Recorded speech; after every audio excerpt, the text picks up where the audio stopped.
Welcome back to the Vanished Lands. The year was the 1920s. Across the plains of the Indus River, men with brushes and picks worked under a burning sun. They expected small fragments of pottery or broken walls buried under dust. But what they uncovered instead was not a fragment. It was an entire city. Stone after stone, brick after brick, the ground gave up a hidden world that had slept for thousands of years. Streets stretched before them in perfect order. Walls rose where no one had imagined. Lanes ran straight, laid out with the precision of a master plan. It was as if the earth itself had kept this city safe in silence, waiting for the moment to be found. Imagine the shock. No records, no legends, no maps had ever spoken of this place.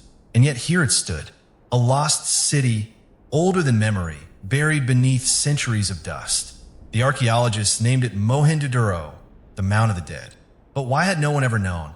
How could such a grand city, with its streets and drains and brick houses, disappear so completely that history itself seemed to erase it? That was the question that would haunt every man who stood there, brushing dirt from ancient stone. The city rose in layers, each brick telling a story. Houses were built side by side, each with private wells, each with a place for bathing. Long before the world thought of modern sanitation, here it was a people who mastered it. They built drains under the streets, guiding water away, keeping their city clean. This was not chaos. This was not a village. This was design, intelligence, order, and yet silence. No temple towers reached for the sky. No kings carved their faces in stone. No gods stood in statues to claim the devotion of men. There was only the city, quiet and complete, as if its builders had vanished overnight, leaving behind their walls but taking their voices with them. The archaeologists walked the streets in disbelief. One man stood at the heart of the city, staring down a straight line of road that cut through neighborhoods. The city stretched wide and deep. It was not the work of a few generations, but of centuries of people who must have thrived here. But who were they? And where had they gone? The more they uncovered, the deeper the mystery grew. Mohenjo-Daro was not alone. Across the Indus Valley, ruins of other cities rose from dust. Harappa, Kalibangan, dozens of sites whispered the same truth. This was not a single city, but a civilization. One of the first great civilizations on Earth. As old as Egypt, as old as Mesopotamia, yet forgotten, erased, hidden. Why did no one remember them? Why did history not tell their story? The archaeologists worked day after day, dust thick in their throats, sun burning on their backs. They uncovered streets paved with baked brick.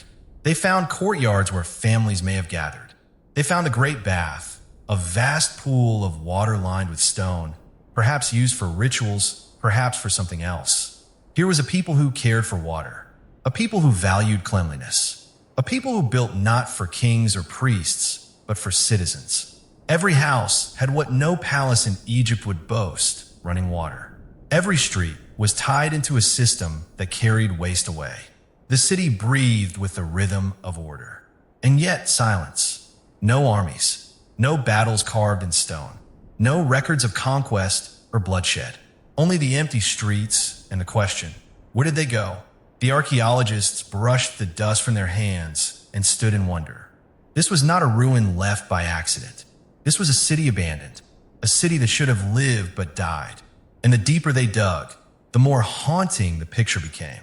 Skeletons lay in the streets. Men, women, and children fallen where they stood, as if life had been cut short in a single moment.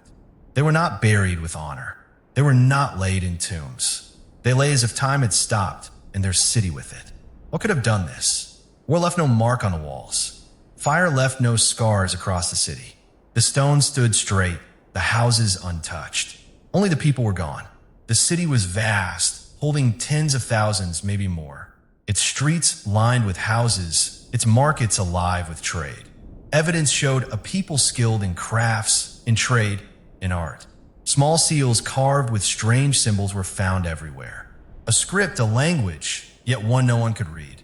The key to their story lay in those symbols, but they remained locked. The words of the Indus people, silence forever. The archaeologists looked upon the seals, pressed with images of bulls, elephants, and strange horned figures. Were these gods? Were these rulers? Or were they symbols of something deeper, something no one could yet imagine?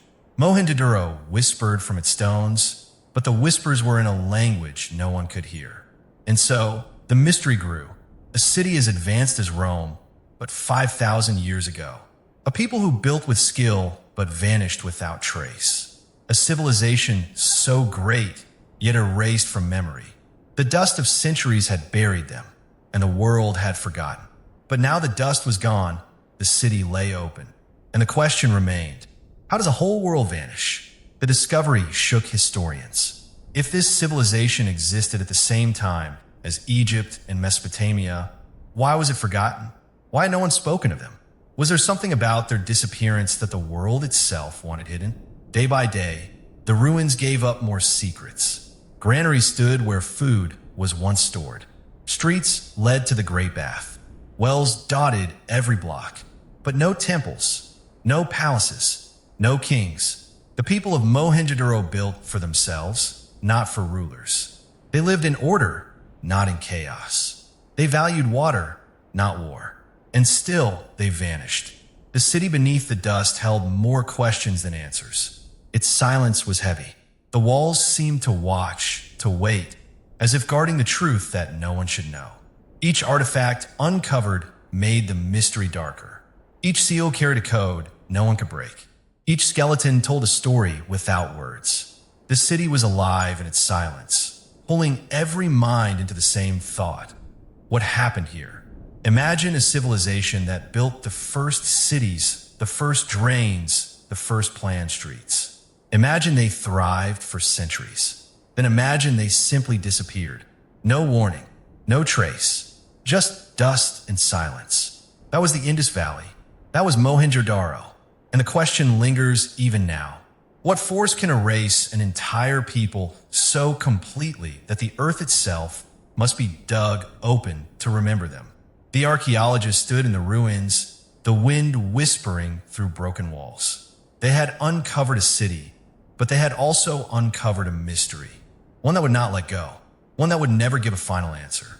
The city beneath the dust had risen again, but its people remained shadows. And the silence of Mohenjo-Daro still asks, how could an entire world vanish so completely that history itself forgot them?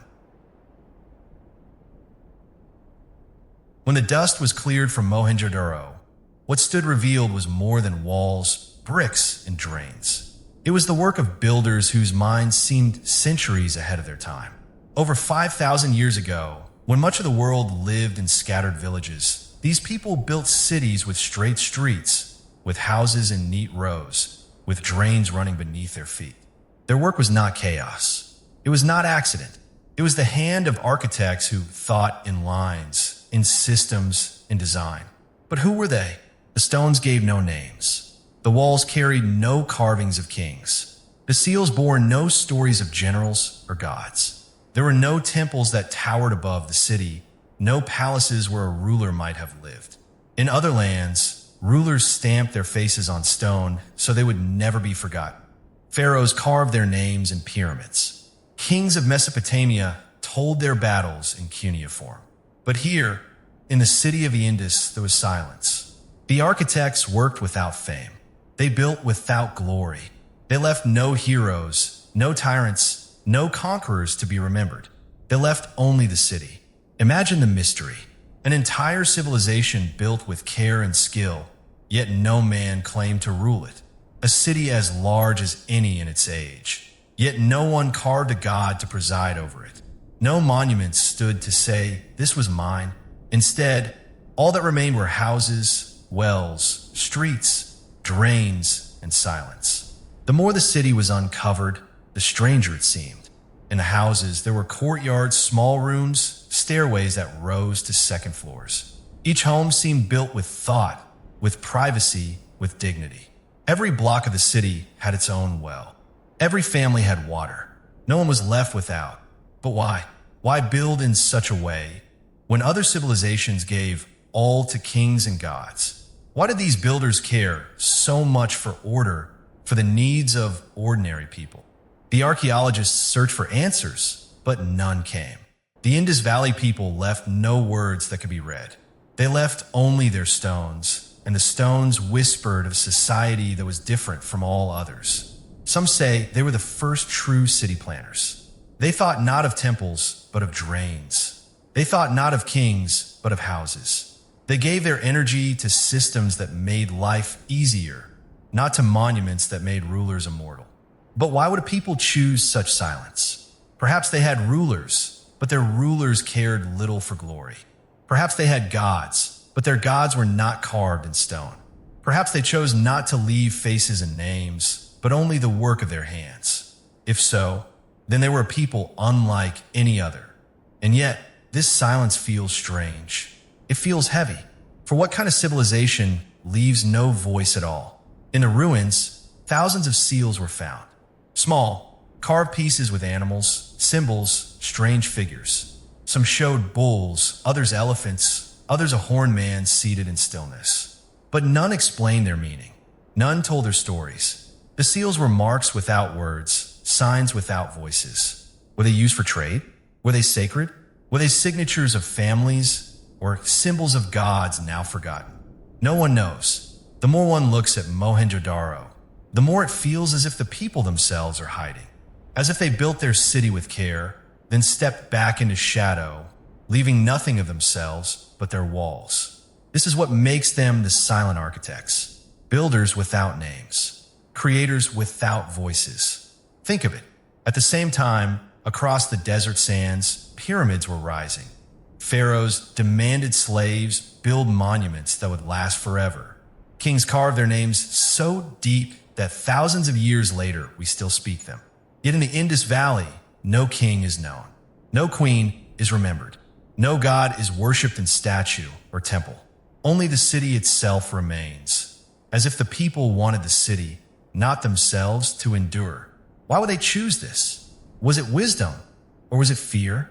Some believed they had no need for kings, that they lived in peace, a society guided by balance and equality. The drains, the wells, the neat streets all point to order shared by all, not forced by a ruler's hand. No palaces stand above the homes. No rich quarters rise above the poor. It seems a city built for all its people, not just for rulers. But others look deeper and see something darker. Perhaps their silence was not chosen. Perhaps something erased them. A force that stripped their names, their gods, their voices, leaving only their walls. The thought chills the heart. A civilization so great, but remembered by no one. And yet the walls still speak, if only in whispers. They tell of people skilled in craft. Pottery made with care. Jewelry of gold. Beads of carnelian and lapis lazuli, shining with trade from distant lands. They were not alone in the world. They reached across mountains and seas. They traded with Mesopotamia. They touched cultures far away. They were not isolated. They were connected, and yet still they vanished, leaving silence behind. What does this say of the architects who built Mohenjo-Daro? They were not primitives. They were not simple villagers. They were masters of design, masters of trade, masters of water and stone. But they were not masters of memory. They did not carve their names for us to find. They left no history of themselves, only their work. And so, today we stand in their streets, we walk their drains, we touch the walls of their houses, but we do not know who they were. We see their brilliance, but we do not hear their voices. The silent architects remain shadows in time. This mystery deepens with every discovery. In Egypt, we know the names of pharaohs who ruled. In Mesopotamia, we can read the tales of kings who conquered. But in the Indus Valley, nothing. No ruler, no warrior, no priest. Only houses, streets, drains, wells. Was this their choice? To leave no ruler's mark, no God's temple, no battle carved in stone? Or was something else at work, something that erased their story? The silence is what makes them so haunting. For silence can be louder than words. Imagine walking those streets at night. No torches burn, no songs rise, no prayers echo in the dark. Only the stones stand, whispering of a people who built, who thrived, who vanished. A city without kings, a city without gods, a city without voice. And the question lingers, why? Why would a people so advanced choose to leave nothing of themselves but their walls? Why would they build a city that cared for water and drains, but not for glory? Why did they carve seals no one can read, instead of writing their history in words? Perhaps they trusted the city to speak for them. Perhaps they thought their drains and streets, their baths and wells, would tell their story. Perhaps they believed that order itself was their monument. If so, they misjudged. For history forgot them. The world forgot them. Until the dust was cleared, no one remembered the Indus Valley people. Their silence had erased them as surely as fire or war. But when the silence lifted, what emerged was more powerful than any king's name. What emerged was a mystery that no one could solve. A civilization without rulers, without temples, without wars, yet advanced beyond its time. Who were these people? Why did they choose to live in silence? What truth lies hidden in their seals, in their walls, in their drains? The silent architects built Mohenjo-Daro. They gave their people water, order, and peace. But they left the world no answer, no voice, no memory of themselves. Only a city standing in dust, as if the builders had stepped away, never to return. The mystery of their silence is the mystery of their disappearance. For a people who left no kings, no gods, no battles, left no reason for history to remember them. And so the world forgot, but the city remains. The city speaks, and in its streets, its drains, its silent walls, the architects whisper still. Who were they? Why did they build a city unlike any other? And why did they vanish into silence? When the archaeologists first brushed the dust from the bones, they did not expect what they saw. A man lying face down in the street. A woman curled near a doorway. A child, her tiny skeleton reaching as if for a hand that never came. It was as if life in Mohenjo-Daro had been cut short in a single instant. The people had fallen where they stood. No warning, no fight, just bodies frozen in time. The sight shook even the most seasoned eyes. They had uncovered ruins before. They had found burial grounds and battlefields. But this was different. These people were not buried. They were not laid to rest with care. They were scattered across the streets, across the alleys, as if time had stopped in the middle of an ordinary day. How could an entire city be struck down like this? The walls stood tall. The houses were not burned. The streets were not torn by siege. There were no weapons in the bones, no swords, no arrows, no signs of war. It was not conquest. It was not fire. It was something else. Something unseen. Something silent. Imagine walking through those streets as the archaeologists did. Each corner revealing another skeleton. Each house holding another figure who never had the chance to escape. It looked less like a battle and more like a curse. Some believed poison had seeped into the wells, carried by the very water the city depended on. But no evidence was clear. The bones gave no answer. Others whispered of disease, a sudden plague that swept so fast no one could flee. But still the mystery lingered. Why no burial? Why no attempt to hide or escape? The stillness of the city was haunting. Streets laid out in perfect order, drains carved with care, wells dug deep into the earth. A place of life and order, now filled only with silence and death. The people had vanished, but their bodies told a story that words could not. The archaeologists counted dozens of skeletons. Some clutched each other. Some lay alone. All carried the same eerie mark. No wound, no fight, no struggle. They had simply fallen. One skeleton lay across the steps of the great bath. Was he walking to draw water when he fell? Was she coming to bathe when her heart stopped? Another lay in the street, arms stretched forward as if reaching for safety. But safety never came. It was as if a single breath of death had swept through the city. The thought was chilling. Could there have been some force that struck them all at once? A gas rising from the earth? A sudden poison in the air? Or something stranger still? Scientists studied the soil, tested the bones, searched for clues. Some claimed to find traces of burning. as if the bodies had been exposed to heat. But the walls of the city bore no scars. No fire had touched the bricks. No flames had swallowed the homes. Only the people seemed to carry that mark. This gave rise to whispers of something darker. Some believed the city had been struck by a weapon beyond its age. Stories spread of an ancient explosion, a fire so hot it left invisible scars in the bones. A force that came not from nature, but from something greater, something the people of Mohenjo-Daro should never have touched. Others pushed away such ideas, clinging instead to floods and droughts, to the shifting rivers that once gave the city life. But floods do not leave people lying in the streets. Drought does not freeze families mid-step. The silence of Mohenjo-Daro was heavier now.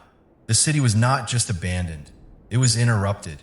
Life had been stopped, as if time itself had chosen that moment to break. Walk deeper into the ruins, and the stillness grows louder. The city feels frozen, held in a grip that has not loosened for thousands of years. Each skeleton is a whisper of that day, each bone a fragment of the moment when everything ended. And the mystery deepens. For how can a civilization so advanced, with drains, with wells, with order in every street, be struck down so completely that even their voices were silenced? Why did no one return to bury the dead, to carry away the bones, to rebuild the walls? It was as if the city itself had been cursed, left untouched by all who knew its fate. The archaeologists stood over those bones, and the questions grew darker. Were these people victims of nature or victims of something beyond? Imagine if time could stop. Imagine if a single moment could stretch forever. If men, women, and children froze where they stood, never to move again. That was the feeling in those ruins. A stillness so unnatural it felt alive. The bones lay for thousands of years, untouched by scavengers, untouched by man, protected by the very silence that had taken them. They were not buried by hands. They were buried by time. And when the earth gave them up, they spoke louder than words. Not of kings, not of gods, but of a day when life ended without reason. The deadly stillness of Mohenjo-Daro was more than a mystery. It was a terror, for it showed that even the greatest of civilizations could vanish without warning, without war, without fire. One moment alive, the next silence. The archaeologists try to understand. They pieced together theories, they studied the bones, they mapped the streets. But every answer opened another question. Could have been famine? No. The granaries stood full when the city fell. Could have been invasion? No. The walls were not breached, the houses not burned. Could have been plague? Perhaps. But if plague had swept the streets, why was there no attempt to flee, no attempt to bury? The city was struck not by something slow, but by something sudden. A hand that fell in one moment and stopped all life. And so, the silence remains. To stand in Mohenjo-Daro is to feel it. The streets are empty, but the emptiness has weight. The walls stand, but they seem to watch. The drains stretch beneath your feet, but carry no water. The wells are dry, but they still seem to thirst. And scattered across it all are the bones of people who lived, laughed, worked, and then, in a single instant, ceased. It is a silence that seeps into the heart. For it is not only the silence of ruins. It is the silence of death that came without warning, without reason, without answer. The deadly stillness of Mohenjo-Daro is not only a mystery of history. It is a question of existence. How can life end so completely, so suddenly, that time itself seems to freeze? The builders of the city, the silent architects, gave their people order, peace, water, and life. But in the end, their streets became the resting place of bones. Their drains carried no water. Their wells gave no life. The city that once thrived became a city of stillness. And the bones of Mohenjo-Daro still lie there, a reminder of the day when an entire world stopped breathing. A reminder of the deadly silence that history cannot explain. Among the ruins of Mohenjo-Daro, archaeologists found something small, something easy to overlook, yet more mysterious than the bones in the street or the bricks in the walls. Seals, thousands of them. Small squares of stone carved with symbols, lines, figures, and animals. A bull with sweeping horns. An elephant. A tiger. A man with strange headdress sitting in stillness. Around them, symbols unlike any script the world had ever seen. At first glance, they looked like writing. Lines, marks, repeating shapes. Surely this was their language, their voice. The chance to hear what the silent architects had to say. The chance to know who they were, what they believed, how they lived, why they died. A key to the mystery. But the key would not turn. No one could read the symbols. Not then. Not now. Thousands of seals uncovered, yet not one line understood. The Indus script remains a voice locked in stone. Think of it. We can read the words of the Egyptians. We can follow the clay tablets of Mesopotamia. We can hear the prayers of kings and the boasts of conquerors written thousands of years ago. But the Indus people, they left us only silence. Their script has defied every attempt to break it. Was it even a language? Some scholars say yes, pointing to the repeating patterns, the order of signs. Others say no, that it was only symbols, marks of trade, not words. But then, why carve so many? Why scatter them across an entire civilization? The seals were not rare. They were everywhere, in houses, in markets, in ruins. They were pressed into clay, carried in trade. They were marks of identity, or maybe sacred signs. Whatever they meant, they mattered. Imagine holding one in your hand. The stone cool, the carving sharp even after 5,000 years. The bull staring with fixed eyes, the symbols around it lined like a code. You can feel there is meaning in it, a message pressed into time, but you cannot read it. No one can. This is the torment of the Indus script. The words are there, but forever silent. The detectives of history have tried everything, comparing symbols to other scripts, searching for patterns, for grammar, for repetition, looking for names of kings, for signs of gods, for records of trade. But every attempt fails. Every theory breaks. The language of the Indus remains locked. And so, the mystery deepens. What if these symbols hold the truth of their disappearance? What if somewhere among the seals lies the answer to why Mohenjo-Daro fell silent? A warning pressed into stone, unread for centuries. A story waiting to be heard. The thought chills the mind. The seals could be the last voices of a people who knew what was coming, who carved their fate in stone, hoping someone in another age would understand. But no one does. The silence is complete. Some have tried to imagine. The horned figure on many seals, was he a god, a ruler, or something stranger? His horns curved like a bull's, his pose calm, cross-legged, as if meditating. Around him, animals bow. Was he the master of beasts? Was he a priest? Was he something more? Others point to the symbols themselves. Some look like fish, others like nets, others like spears. Were they tied to water, to rivers, to the floods that may have drowned their world? Were they prayers, carved in stone to protect them? Or were they commands, instructions, knowledge beyond our reach? The seals hold thousands of questions and not a single answer. And so, the city remains silent. The mystery takes a darker turn when one asks, what if the script was never meant for us? What if these symbols were not made for outsiders, not for trade, not for the future? What if they were made only for themselves, to be read only by those who lived in Mohenjo-Daro? And when they vanished, the language vanished too. Or, stranger still, what if the symbols were meant never to be read at all? Imagine a people who chose silence as their legacy, who built cities without kings, temples without gods, and language without voice. A people who left only puzzles, so no one could ever know their secrets. Was this protection? Or was it pride? Or was it something far more unsettling? The archaeologists stared at the seals, knowing they were holding the words of the dead, but unable to hear them. Each seal was a whisper behind a locked door. And behind that door, perhaps the answer to everything. One can almost feel the frustration of those who first uncovered them. To stand among the ruins of an advanced civilization, to see the bones of its people, to hold its seals in your hands, and yet to remain deaf to its voice. The Indus people speak, but in a tongue that no one understands. The silence grows louder the more one tries to listen. The detectives of history call the script undeciphered, but perhaps it is not undeciphered. Perhaps it is undecipherable. Perhaps it was made to remain locked forever. Think of the seals again. Small, ordinary, yet everywhere. Was it chance? Or was it design? Could these marks have been part of something larger? Something hidden in plain sight? Some suggest they were records of trade. Others believe they were names, ownership marks, the signatures of merchants. But if so, why are they so elaborate? Why scatter them across thousands of sites for centuries with no change? Most scripts evolve. The Indus script did not. It stayed the same, as if frozen like the people themselves. The thought is unsettling.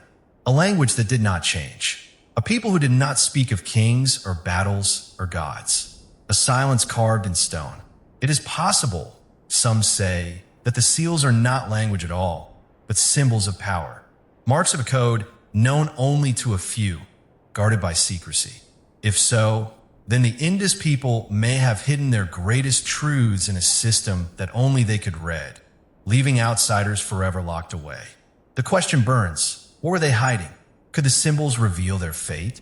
Could they tell of floods that swallowed their rivers, or of droughts that turned their land to dust? Could they hold stories of curses, of plagues, of sudden disaster? Could they explain the skeletons in the streets, the silence of the wells, the deadly stillness of the city? If the seals could be read, perhaps the mystery of Mohenjo-Daro would end. Perhaps we would know why they vanished. But the seals are silent, and so we are left to wonder. What if their writing was not for us? What if their message was carved in stone for their own eyes alone, meant never to pass to other ages? A private code, a secret language, carried with them into the silence. It is this silence that makes the Indus Valley so haunting. Not just the empty streets, not just the skeletons, but the fact that their very words, their very voices, stand before us in stone and yet remain locked. It is like hearing someone speak in a dream.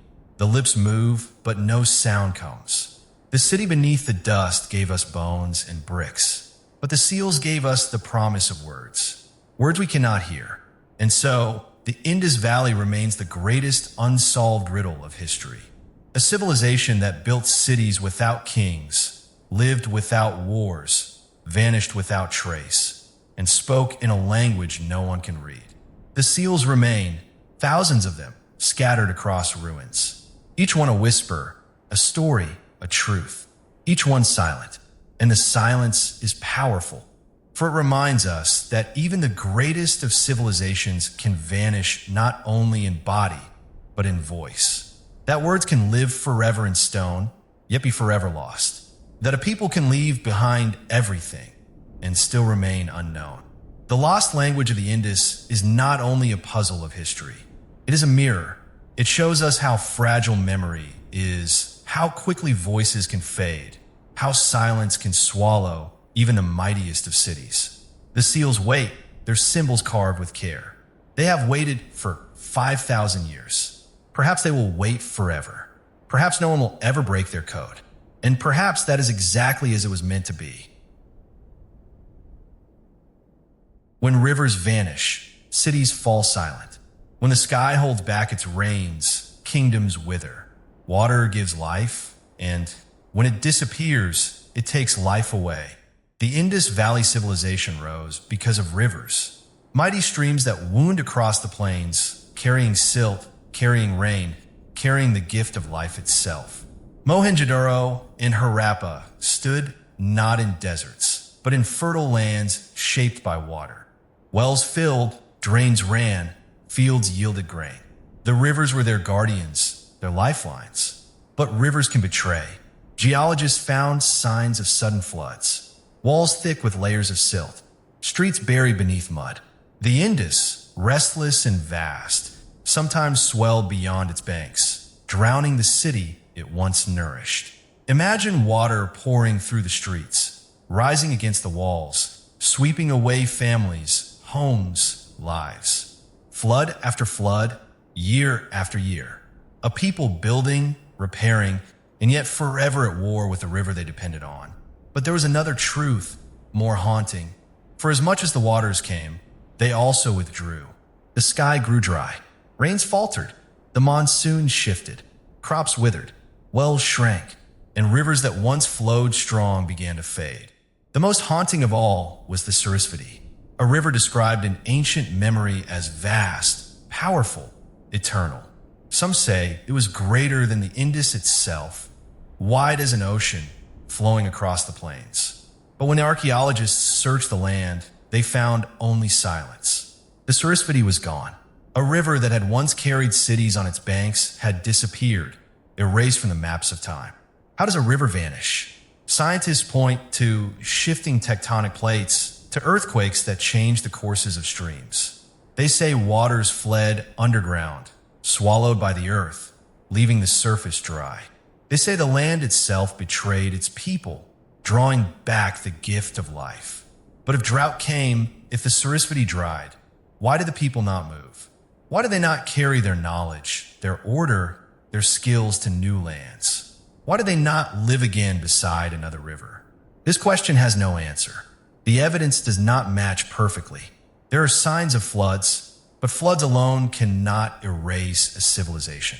There are signs of drought, but drought alone cannot leave skeletons scattered in the streets. Rivers shifted, rains failed, yet the silence of Mohenjo-Daro speaks of something more. Among the bones uncovered, some carried a darker mark. Traces of burning, not by fire of wood or torch, but by heat more intense, more sudden, as if their bodies had been scorched in an instant by something unnatural. The bones seemed to whisper of a force that struck without flame, without smoke, but with a heat beyond nature. What could leave such scars? Some suggest lightning, storms fierce enough to strike men down. Others point to the sun itself, blazing in drought, so cruel it scorched the skin and left death in its path. But there are those who speak of something stranger, a force that came not from the sky as we know it, but from a fire no one can explain. The whispers grew louder in the 20th century. Some said the ruins carried signs of ancient blasts. Heat so great it fused stone, left a shadow of fire on the bones. Could such a thing be true?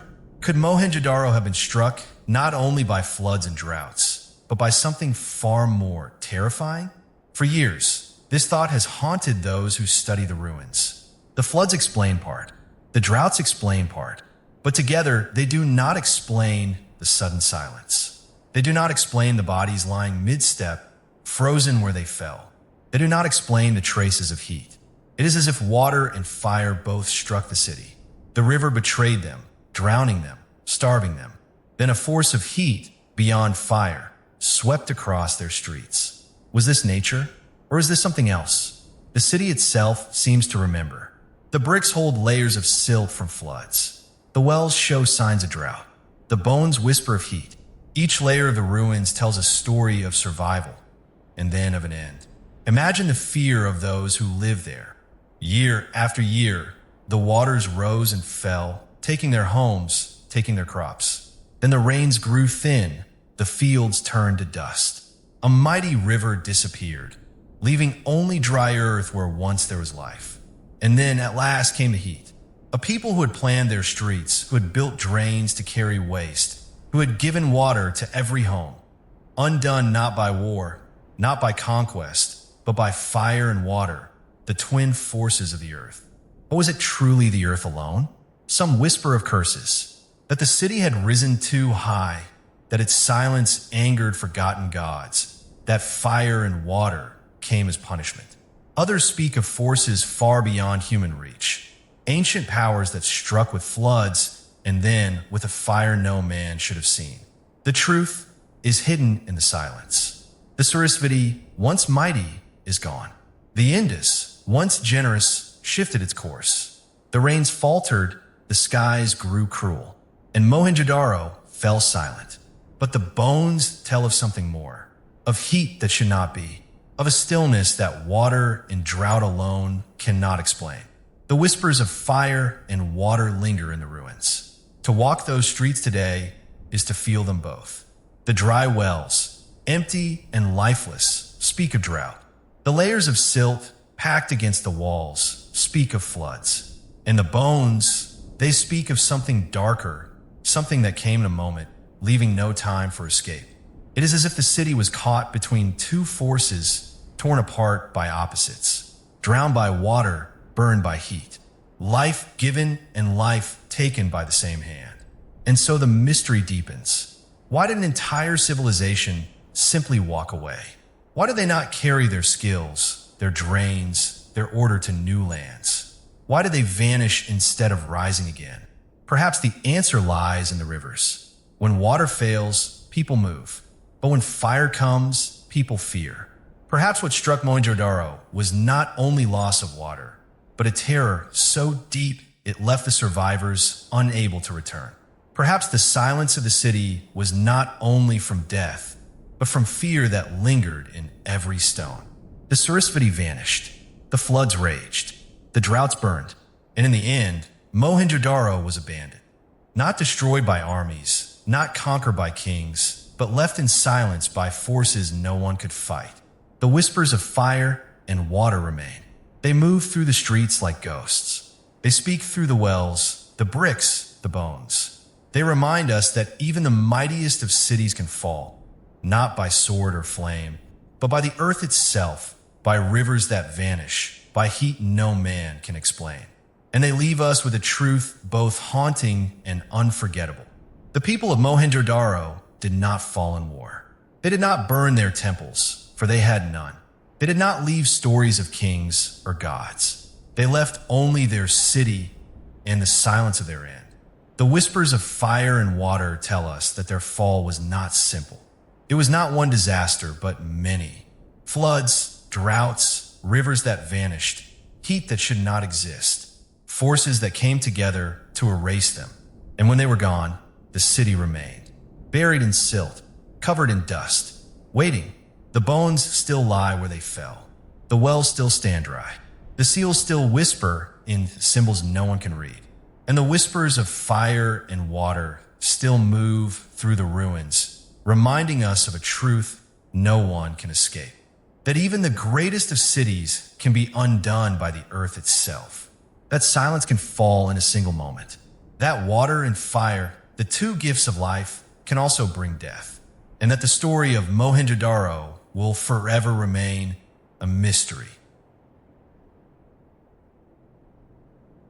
The ruins of Mohenjo-Daro do not speak like other ruins. They do not tell the story of kings or battles. They do not echo with songs of temples or cries of conquest. They stand in silence, and the silence itself feels heavy as if it is guarding something.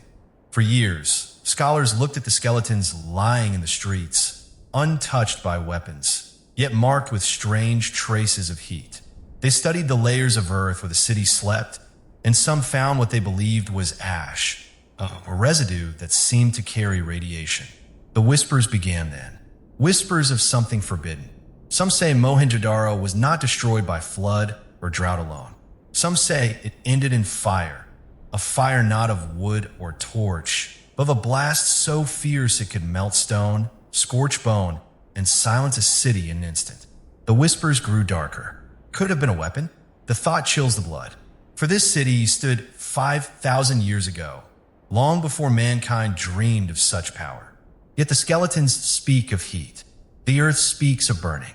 And the silence of Mohenjo-Daro feels less like abandonment and more like a warning. The idea spread among those who look at history with different eyes. Those who see not only men, but visitors from beyond.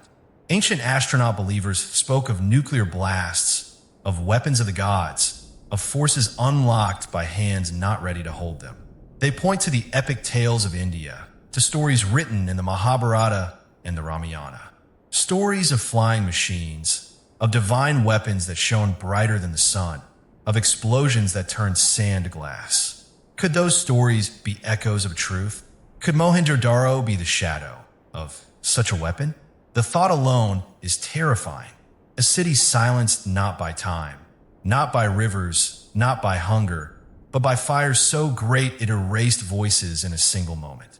Walk the streets of Mohenjo-Daro, and the silence presses close. The drains still run beneath your feet. The wells still stand in their place. The houses still rise in neat rows. Yet no laughter, no cries, no voices echo there. It feels less like a ruin and more like a warning left for the future. What if the city itself is the warning? What if its silence was not natural at all? Some believe the people of Mohenjo-Daro may have unlocked something they could not control. Perhaps in their search for power, in their mastery of water and order, they touched a force beyond them, a force that turned on its masters. Others say no, that it was never theirs, that the fire came from outside, from beings who walked the earth before us or from the sky above. That Mohenjo-Daro was not destroyed, but silenced. Silenced by a hand that did not want its secrets passed on. The thought grows more unsettling when you remember their lost language. Thousands of seals carved with symbols no one can read. What if those seals were warnings? What if the people tried to tell us to carve their fate in stone, but left a code that no one after them could break? A language locked, a city silenced, a people vanished. It is as if Mohenjo-Daro is not only a ruin, but a message. A message not to repeat what they did. A message not to walk the same path. But here lies the torment. We do not know what that path was. We do not know what they touched, what they saw, what they unleashed.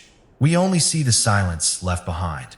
Some scientists dismiss the whispers. They say the traces of heat are natural. They say the ash is only clay burned in kilns, spread by time. They say the skeletons lying in the streets are chance, not tragedy. But their words feel pale against the weight of the ruins. For even if these are only theories, the silence of Mohenjo-Daro speaks louder. The silence feels chosen, as if the city itself was made to stop, to hold its secrets, to remind us that something once happened here, something no one can explain. Imagine standing in that silence, the bones scattered at your feet, the seals unread in your hands, the wells dry at your side. The city watches but says nothing. You feel as though you are walking inside a story that was never meant to be told. What if that is true? What if Mohenjo-Daro is not a ruin at all, but a grave marker? A place preserved so that others would see it and wonder, but never know? What if the silence itself is the message? The forbidden theories linger like shadows. Nuclear blasts, ancient weapons, visitors from beyond, a people who unlock something they should never have touched. Each theory sounds impossible, and yet each feels woven into the ruins. For the city refuses to explain itself. It only stands silent, staring back at us with the weight of 5,000 years. The ruins feel less like the remains of a city, and more like a warning. Perhaps that is the greatest mystery. Not only that Mohenjo-Daro fell, but that it fell in silence so complete it still haunts us. Perhaps the silence was not accident, but design. Perhaps the city was silenced by choice or by force to keep something hidden. We may never know, but we still feel it. The silence is there in the bones, scorched by heat. The silence is there in the seals, unreadable, locked. The silence is there in the streets, neat and ordered, yet lifeless. The forbidden theories remind us of the unthinkable. That Mohenjo-Daro was not destroyed by time or nature, but by something else, something greater, something that wanted it silenced, and the silence remains. When a city falls, people usually move. Survivors take their memories, their tools, their children, and they go elsewhere. History always leaves a trail, broken records, scattered pottery, graves in new lands. But with the Indus Valley people, the trail goes cold. The streets of Mohenjo-Daro stand empty. The houses are silent. The wells are dry. And yet, where are the survivors? Tens of thousands once lived there. Traders, farmers, potters, children. An entire civilization stretched across the plains. Cities rose in perfect order, connected by roads, bound by rivers. And then, one day, silence. No mass migration recorded, no waves of refugees in neighboring lands, no trace of an exodus. It is as if they vanished.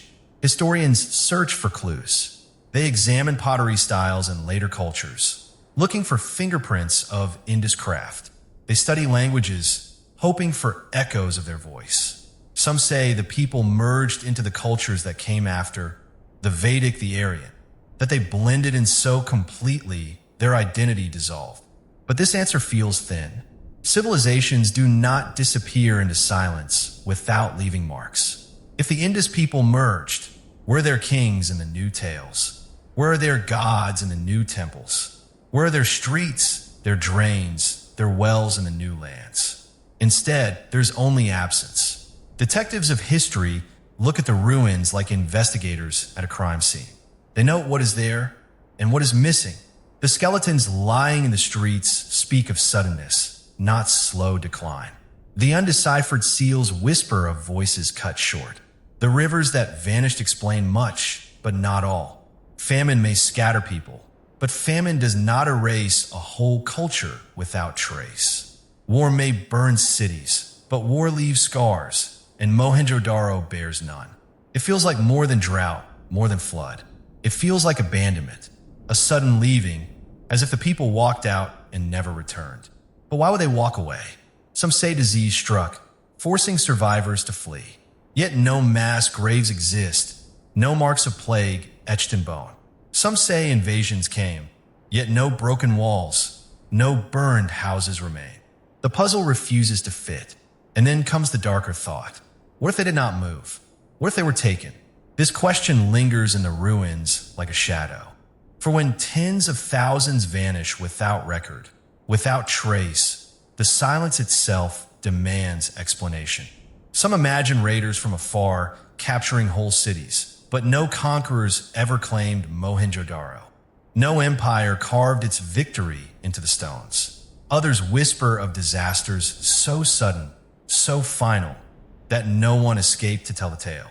And then there are those who wonder if the people were claimed not by earth, not by hunger, not by war, but by something else. Something unseen, something unknown. The city itself feels unnatural in its stillness. The streets, so ordered, so planned, like quiet, as if waiting. The houses, built with care, are empty, as if their families stepped out for a moment and never returned. The drains, once filled with running water, lie dry, as if the flow had been cut all at once. It is this silence that makes the question unbearable. Where did they go? Imagine a civilization of builders, architects, craftsmen, mothers, children. Imagine their lives, their routines, their laughter. Then imagine all of it stopped in an instant. No stories carried to the next village. No migrations written in history. Just silence. Detectives of history walk the ruins with questions like weapons, trying to cut through the silence. Each theory rises and falls. Each attempt to explain only deepens the mystery. If they blended into other cultures, why is their voice gone? If they fled famine, why is there no trail? If they survived, why did their knowledge of drains, wells, and city planning not pass on in full? Why did they leave only bones and symbols that no one can read? The silence feels designed. Some say they were taken by the very land that gave them life. The rivers betrayed them, swallowing some, starving others, scattering families into dust. Yet that alone cannot explain why no survivors spoke of Mohenjo-Daro after. It is as if a hand erased not only their people, but their memory. Others believe something stranger, that the people did not flee but were claimed, taken by a force that erased not only their lives, but their history, a force that silenced them so completely that only their bricks remain. The ruins feed such thoughts. The bones lying in the streets, untouched by war.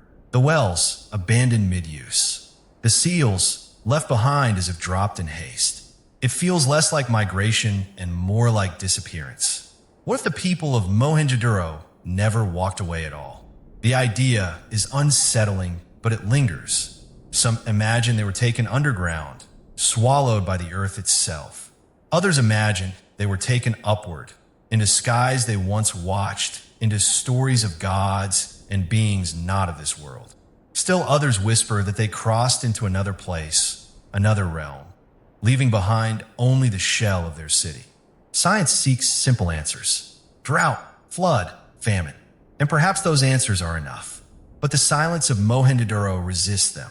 It does not feel like a place abandoned by choice. It feels like a place emptied by something we cannot see. The vanished people are the greatest mystery of the Indus Valley. Their drains and streets remain, but their voices are gone. Their bones lie where they fell, but their children's children left no record. Their seals remain unread, their language locked. They lived, they built, they thrived, and then they were gone. And so, the ruins whisper still. Where did the survivors go? Did they merge into other cultures, dissolve into new identities, lose themselves in new lands? Or did they vanish entirely, taken by a force beyond our knowing? The truth is buried in silence, but silence itself is powerful, for it makes us question not only their end, but our own. The vanished people of Mohenjo-Daro remind us that even the strongest of civilizations can disappear, that even the greatest of builders can leave only bones and bricks, that voices can be erased so fully that history forgets they ever spoke. The Indus Valley was not conquered by kings. It was not remembered in temples. It was not carved in battles. It was silenced. Its people vanished. Its story unfinished. And the question remains in every empty street, in every dry well, in every unread seal. Where did they go? Beneath every ruin lies another story.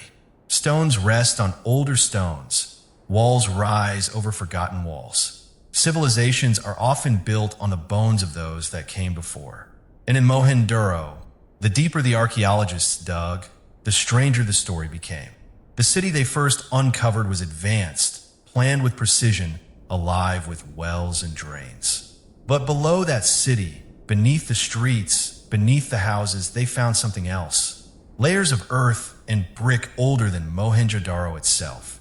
It was as if the city was not the first, but only the latest in a chain of forgotten worlds. The deeper they went, the more unsettling the discoveries. Strange artifacts surfaced from the soil, pieces of pottery unlike those above, tools shaped in unfamiliar ways, bricks of different size and style. Unfamiliar structures rose, buried deep, older than the streets of Mohenjo-Daro, older perhaps than the Indus civilization itself. Whose hands had built those foundations? The thought is chilling. Was Mohenjo-Daro raised not as a beginning, but as a continuation of something older, something already cursed? Some scholars say the city was rebuilt again and again, rising from flood and ruin, layered like pages in a book of stone. But others wonder if the builders knew they were raising their homes on sacred ground, or worse, on a grave. Every layer uncovered multiplied the mystery. Each brick told of lives lived long before the city we know. Each shard of pottery whispered of people whose names are lost, whose stories are erased.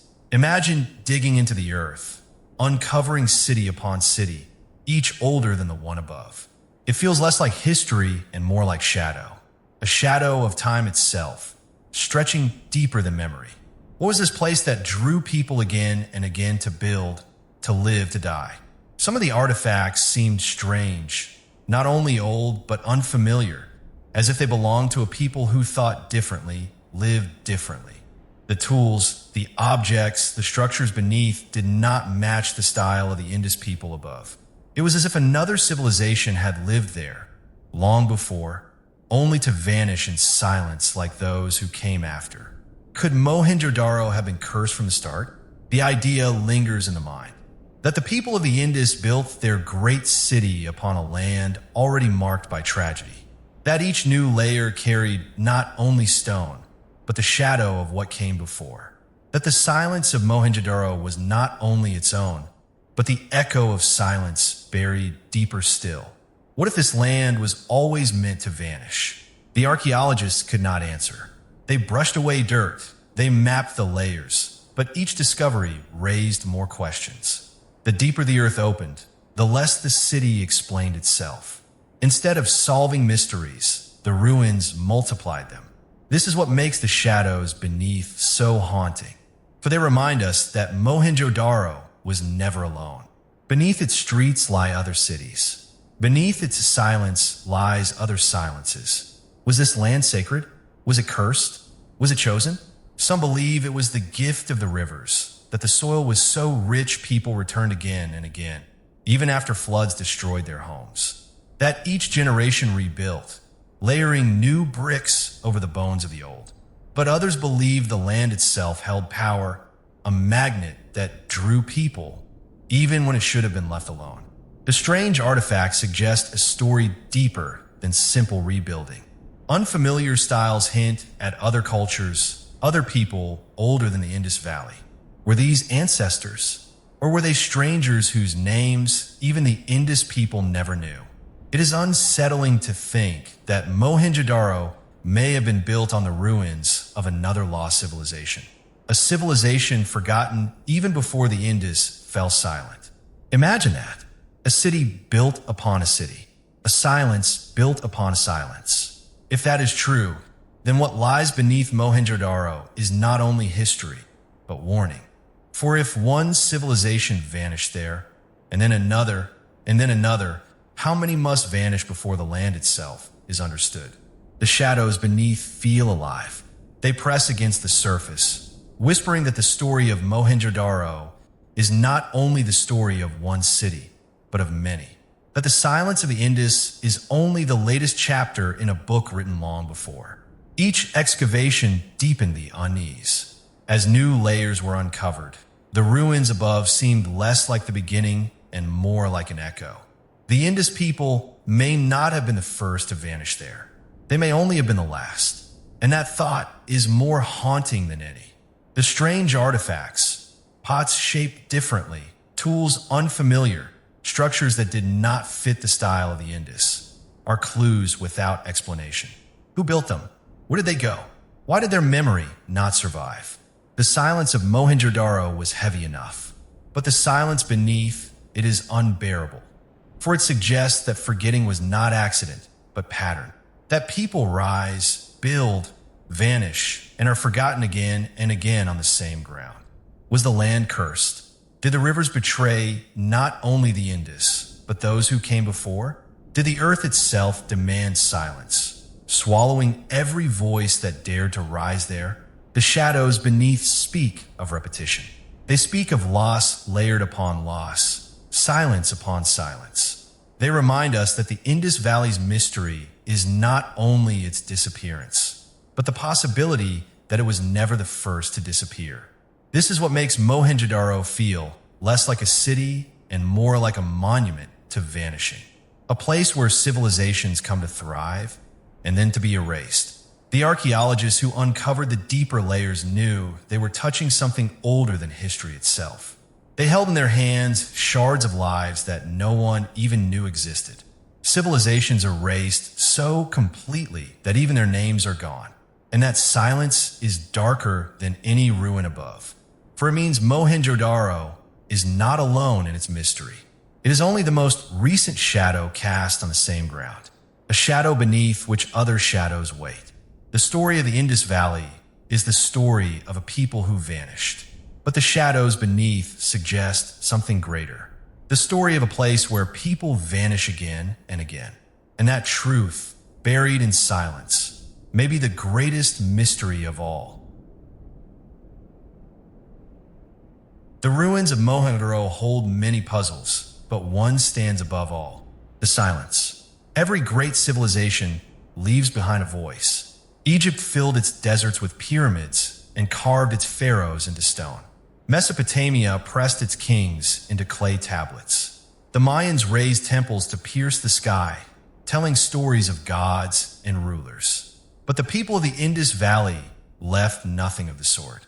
No great statues tower above the ruins. No inscriptions sing of battles won or kings enthroned. No walls are covered with tales of gods or prayers for eternity. They built cities with precision, drains with care, houses with dignity. Yet they left no voice of who they were. It feels unnatural. Here was a people advanced beyond their time.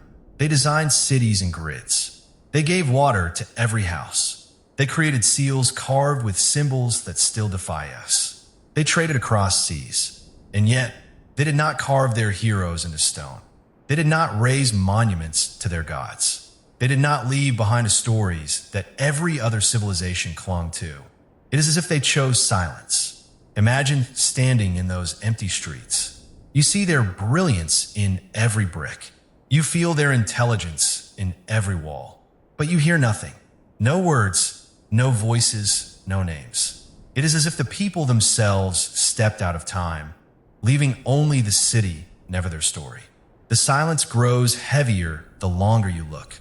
Why would a civilization advanced enough to build such order refuse to speak of itself? Why would it hide its rulers, its gods, its victories? Some believe it was humility, that these were people who cared less for glory and more for balance. They built for the community, not for kings. They honored order, not monuments. But others find this answer too clean. For people are rarely silent by choice. Every culture speaks. Every people tells their story. Silence is not natural. The silence of Mohenjo-Daro feels more like erasure. It is as if the people wanted to vanish, as if they built their city, lived their lives, and then erased themselves from history by design. No statues, no temples, no stories, only silence. Why would they do this? The thought is unsettling. Did they fear something? Did they believe that their memory must not survive?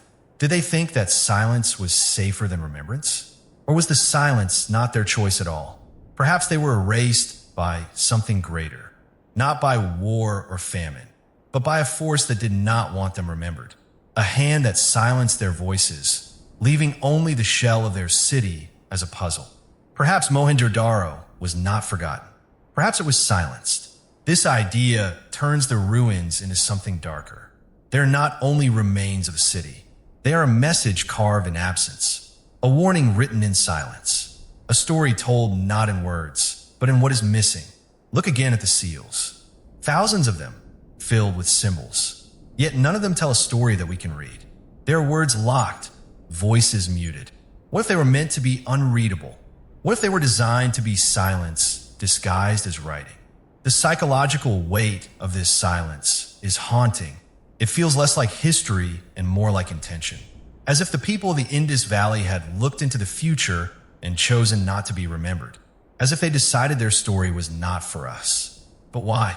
Some whisper of curses, that they angered their gods and their punishment was silence. Others whisper of knowledge too great, too dangerous to pass on, that the people chose to erase themselves rather than let the truth of what they knew survive.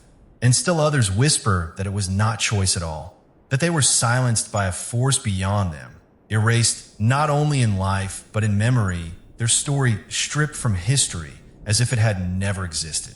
The ruins deepen the unease. The streets are perfect. The houses are strong. The wells are deep. Everything speaks of life, order, care. And yet the silence of the people makes it all feel wrong. It feels like a stage after the actors have vanished. The set remains, but the story is gone. What if this was their design all along? What if history did not forget the Indus people? What if they chose to disappear? The thought changes everything. It makes the ruins feel less like a tragedy and more like a decision. A civilization advanced enough to build cities, but wise enough or afraid enough to erase itself. To leave behind no kings, no gods, no battles. To leave behind only silence. If this is true, then Mohenjo-Daro is not a forgotten city. It is a city that wanted to be forgotten. A city that hid itself in plain sight, waiting until the dust covered it, waiting until its voice was buried, waiting until only silence remained. This silence is powerful. It holds us, it unsettles us, it forces us to question. For what kind of people would choose to erase themselves? What truth could be so great or so dangerous that silence was their only answer? Perhaps we will never know, but perhaps that is exactly what they wanted. The civilization that never spoke haunts us more than those that shouted their names in stone. For silence is harder to escape. It fills the mind with questions, with fears, with possibilities. It makes us wonder not only about them, but about ourselves. The Indus people lived, built, thrived, and then vanished. Their silence is their monument. Their absence is their story. Their refusal to speak is their legacy. And in that silence, they are remembered more powerfully than if they had carved their kings into mountains. For silence does not fade. Silence endures. The civilization that never spoke left us no words. but their silence speaks louder than any voice. It tells us that some mysteries are not meant to be solved, that some stories end not in memory, but in silence. And perhaps that silence was their choice. The city still stands. The bricks of Mohenjo-Daro, though broken, still rise in quiet lines. The wells are there, deep and empty, no longer touched by hands or filled with water. The streets lie straight and perfect, yet lifeless, as though waiting for footsteps that never come. The drains stretch beneath the ruins, dry and silent. The great bath rests in the heart of the city, its steps worn but strong, filled not with water, but with dust. To walk through the ruins is to walk through memory itself. Every stone whispers of a people who lived and dreamed, yet every corner presses with silence. There are no voices, no cries of the market, no songs of the night. Only the wind, moving softly across walls that once held life. It feels as if the city is asleep. Each discovery made there, each answer claimed, only opens another door to questions. The skeletons found in the streets. Who were they, and why did they fall so suddenly? The lost script carved into seals. Was it language or something else? And why has no one been able to hear it? The floods and droughts, the vanished river Sarasvati. Were they the destroyers of a people or only part of the truth? The shadows beneath the ruins. Who built the cities older than Mohenjo-Daro? And why did they vanish too? Every explanation dissolves into silence. Every theory bends into mystery. The Indus Valley Civilization is not just a puzzle of history. It is a wound in time, a memory half buried, a truth that refuses to be told. And yet the city still stands. It waits in the dust, in the heat, in the quiet. Its walls do not crumble easily. Its walls do not close. Its streets remain set in their perfect grid. It is as if the city itself refuses to be erased, even if its people are gone. But are they gone? This is the question that lingers like a shadow in the ruins. Historians say they vanished. Archaeologists say they were scattered, dissolved into other peoples, lost in floods or drought. But what if that is not the truth? What if they never left? What they're watching still? The thought chills the heart that the people of Mohenjo-Daro did not vanish at all, but chose to step aside into silence, into shadow. That they wait until the world forgets enough, until the dust covers everything, until the questions grow quiet. And when that day comes, they will return.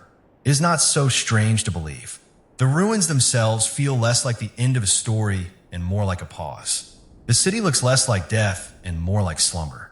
A sleep so deep it can last for thousands of years, but not forever. Perhaps Mohenjo-Daro was never destroyed. Perhaps it was only silenced. And if it was silenced, then silence can be broken. Imagine the people not vanished, but hidden. Not erased, but waiting. Not forgotten, but watching. From shadows, from time, from places we cannot see. Their language locked, their voices muted, their story unfinished, until they choose to wake. The memory of Mohenjo-Daro is more than ruins. It is a presence. It sits heavy in the air. It presses against the heart. It whispers through the dust. It reminds us that history is not as fixed as we believe. That not every mystery must be solved. That some stories are left in silence, because silence itself has power. The city still stands because it wants to stand. The silence still lingers because it is meant to linger. And the memory of the Indus Valley people still moves through the ruins because their story is not finished. Perhaps they are waiting for us to forget enough of ourselves, waiting for the world to fall silent, waiting for the right time to return. And when they return, what will they bring? Knowledge? Power? Silence again? The truth is we do not know. We cannot know. That is the weight of Mohenjo-Daro's memory. It reminds us of our limits, of the fragility of our stories, of the silence that can swallow even the greatest of civilizations. The city still stands. Its wells dry. Its streets lifeless. Its walls quiet. Yet in that quiet, there's something more. Something watching. Something waiting. And perhaps when you think of Mohenjo-Daro, you will feel it too. The sense that this is not an ending, but a pause. That the people are not gone, only hidden. That the city is not dead, only asleep. The memory of Mohenjo-Daro is a shadow that will not fade, a question that will not end, a silence that will not die. And maybe that is the point. Maybe the Indus Valley people never wanted their story told in words. Maybe they wanted it told in silence. Silence that endures, silence that unsettles, silence that makes us wonder. A civilization that spoke not with monuments or kings, but with absence. A people who left behind a city, lifeless yet eternal, as their only voice. The city still stands. It is waiting in the dust. It is waiting in the quiet. It is waiting for us to listen to the silence. And perhaps one day, when we are ready, the silence will answer. If you felt the weight of this story, if the mystery of Mohenjo-Daro touched you, share it. Speak it to others. Let them feel the silence, the questions, the haunting presence of a city that refuses to fade. Like this story, share it and subscribe so more voices can join in uncovering the mysteries of the world. Let this silence spread. Let this memory grow. For stories like this must not vanish. They must be told again and again. Mohenjo-Daro waits. Its silence endures. And in that silence lies one of the greatest mysteries of all time.